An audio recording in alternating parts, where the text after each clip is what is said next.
Hello friends, ఈ busy లైఫ్లో మనకున్న ప్రాబ్లమ్స్ అయితే నెవర్ ఎండింగ్. అందుకే మనం ఏ కంట్రీలో ఉన్నా సరే అప్పుడప్పుడు ఒక బ్రేక్ తీసుకొని నేచర్లో టైం స్పెండ్ చేస్తే మనకు కొంచెం రిలీఫ్గా ఉంటుంది. సో ఈరోజు మన వీడియోలో అలాంటి ఒక స్ట్రెస్ రిలీఫ్ సీజనల్ యాక్టివిటీ అయిన చెర్రీ పికింగ్ చేయడానికి కాలిఫోర్నియాలో ఉన్న బ్రెంట్వుడ్ అనే చిన్న టౌన్ సైడ్కి వెళ్తున్నాం.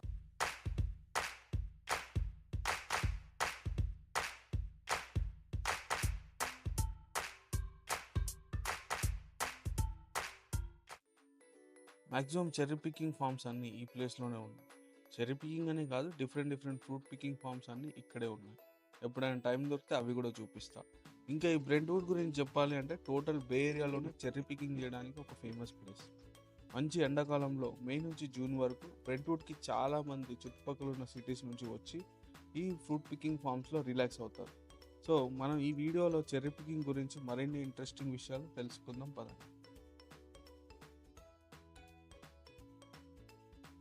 మనం వచ్చే ముందైతే వాళ్ళ అవైలబిలిటీ తెలుసుకొని రావాలి. కానీ మనం వచ్చినాక ఇక్కడ వాళ్ళు మనకి బకెట్స్ అయితే ప్రొవైడ్ చేస్తారు. సో ఈ బకెట్స్కి టోకెన్ అయితే ఏం లేదు, డైరెక్ట్గా వచ్చి తీసుకోవచ్చు. తీసుకున్న బకెట్లో మన ఇష్టం ఎన్నంటే అన్ని చెర్రీస్ నింపుకోవచ్చు. బట్ లాస్ట్కి మాత్రం మనం నింపుకున్న చెర్రీస్కి పక్కా పే చేయాలి. సో స్టార్టింగ్ ముందే చూసుకోవాలి రేట్ ఎంత అని, తర్వాత డిసైడ్ చేసుకోండి వర్తా కాదా అని. నాకైతే వర్తానే అనిపించింది, ఎందుకంటే ఇక్కడ పౌండ్కి $4. సో మన రేట్ ప్రకారం ఒక కేజీ లెక్కేసుకున్నా కానీ 700 to 800 రూపీస్ అవుతుంది.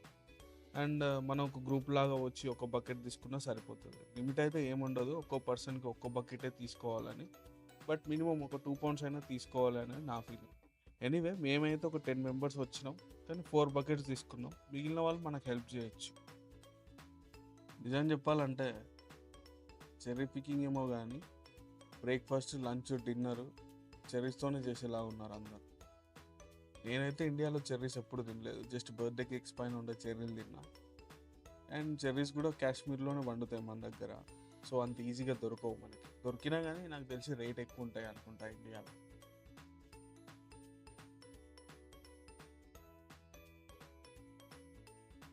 అసలు ఈ చెర్రీ పికింగ్ గురించి చెప్పాలంటే ఈ కాన్సెప్ట్ యూఎస్లో 1960s నుంచి ఉందంట.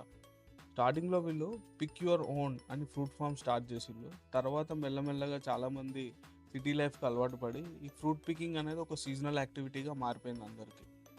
యూజువల్గా కొన్ని చెర్రీ ఫార్మ్స్ ఓనర్స్ అయితే కొన్ని జనరేషన్స్ నుంచి ఫార్మ్స్ మెయింటైన్ చేస్తున్నారు.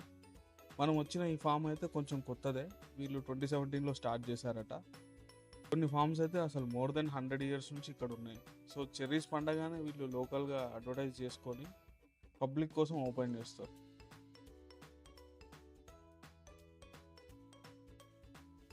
రియల్గా అసలు ఈ సీజన్లో మన ఫ్రెండ్స్ అండ్ ఫ్యామిలీతో ట్రిప్ ప్లాన్ చేసుకొని ఇక్కడికి వచ్చి డైరెక్ట్ పొలం నుంచి చెర్రీస్ తెంపుకోవడం అయితే ఒక మంచి ఎక్స్పీరియన్స్. ఇంకా తెంపుకోగన్నారు కదా అని చెప్పి ఏది పడితే అది తెంపుకోవద్దు, ఎందుకంటే వీళ్ళు కొన్ని ఇన్స్ట్రక్షన్స్ ఇచ్చారు చెర్రీస్లో ఉన్న వెరైటీస్ గురించి. దాన్ని బట్టి మనం ఏ చెర్రీ తినొచ్చు, ఏ చెర్రీ తినొద్దు మనకు ఒక ఐడియా వస్తుంది. సో వీళ్ళు ఒక చెర్రీ కలర్ని బట్టి వాటిని డిఫరెంట్ డిఫరెంట్ నేమ్స్ తోటి అయితే పిలుస్తారు. అవేంటో ముందు చూద్దాం.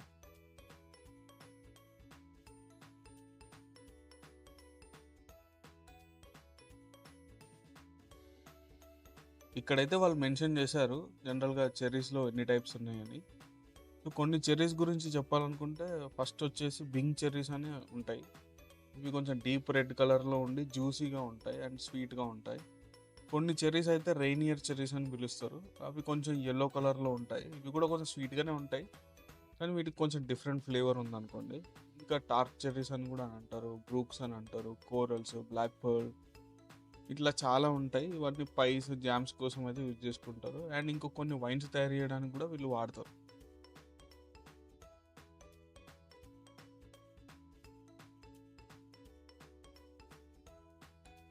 ఈ చెర్రీస్ వల్ల మనకు చాలా హెల్త్ బెనిఫిట్స్ కూడా ఉన్నాయి.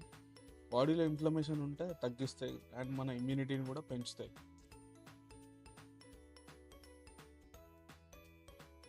మనం ఇక్కడైతే చూడొచ్చు, ఒక పోల్కి ఒక కలర్ కోడ్ అయితే చేసి పెట్టారు.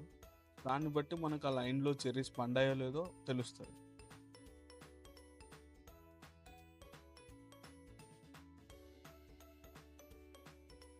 జనరల్గా జాబ్స్లో బిజీగా ఉండేవాళ్ళు, స్పెషల్గా మండే టు ఫ్రైడే జాబ్ చేసేవాళ్ళు అప్పుడప్పుడు ఇలా రూరల్ సైడ్ వచ్చి మంచిగా రిలాక్స్ అవ్వచ్చు. మనలో చాలామంది చిన్నగా ఉన్నప్పుడు సమ్మర్ హాలిడేస్‌లో అమ్మమ్మ, నానమ్మ వాళ్ళ ఇంటికెళ్ళి మంచిగా పొలంలో ఎంజాయ్ చేసి ఫుల్ రిలాక్స్ అయ్యే ఉంటాం. మరీ అంత ఫీల్ అయితే ఉండదు గానీ, కొంచెం ఆ బిజీ లైఫ్ నుంచి బ్రేక్ తీసుకొని కొంచెం రిలాక్స్ అవ్వచ్చు ఇక్కడ.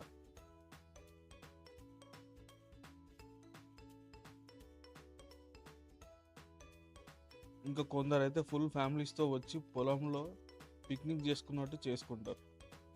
ఇంకా మ్యాటర్‌లోకెళ్తే ఇలా తోటలో అందరిని పంపించి ఇష్టం వచ్చినట్టు తినండి, లాస్ట్‌కి కొనండి అంటే వీళ్ళకి లాసే కదా అని మాత్రం అనుకోకండి. ఎందుకంటే ఈ చెర్రీస్ స్టోర్స్‌లో కన్నా ఇక్కడ కొంచెం రేట్ ఎక్కువ. నిజం చెప్పాలంటే వీళ్ళకి చాలా పైసలు మిగులుతాయి. ఎందుకంటే వీళ్ళకి లేబర్ ఖర్చు అస్సలు ఉండదు. ఎందుకంటే మనమే వచ్చి డైరెక్ట్ తెంపుకొని మరీ తింటున్నాం. ఇంకా మనం తినే చెర్రీస్ గురించి చెప్పాలంటే యూజువల్‌గా చెర్రీస్‌ని మనం ట్రాన్స్‌పోర్ట్ చేసే ప్రతిసారి కొన్ని వందల పౌండ్స్ డ్యామేజ్ అయితాయి. సో, ఇలా చెర్రీ పికింగ్‌కి వచ్చినోళ్ళు ఎన్ని తిన్నా వాళ్ళకి పెద్ద ఫరకయితే పడదు. ఒకవేళ ఎవరైనా చెర్రీ పికింగ్‌కి వెళ్ళాలని అనుకుంటే మాత్రం కొన్ని టిప్స్ అయితే ఫాలో అవ్వండి. ఒక వాటర్ బాటిల్ పట్టుకొని బొండి. కలెక్ట్ చేసిన చెర్రీస్ అన్నీ ఒకేసారి కడుక్కొని మెల్లగా టైం పాస్ చేస్తూ తినండి. తర్వాత కలెక్ట్ చేసినయన్నీ ఇంటికి తీసుకొని పోండి.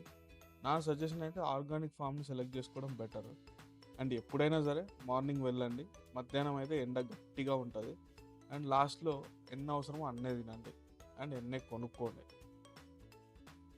సో ఫ్రెండ్స్, ఈ వీడియో నచ్చితే ఒక లైక్ అయితే కొట్టండి, షేర్ చేయండి అండ్ మన ఛానల్‌ని సబ్స్క్రైబ్ అయితే చేయండి. కామెంట్స్‌లో మీకు ఎక్కువ నచ్చిన చెర్రీ టైప్ ఏందో చెప్పండి. నెక్స్ట్ వ్లాగ్‌లో ఇంకేదైనా ఇంట్రెస్టింగ్ వీడియోతోని మళ్ళీ కలుద్దాం. అంతవరకు బీ హ్యాపీ.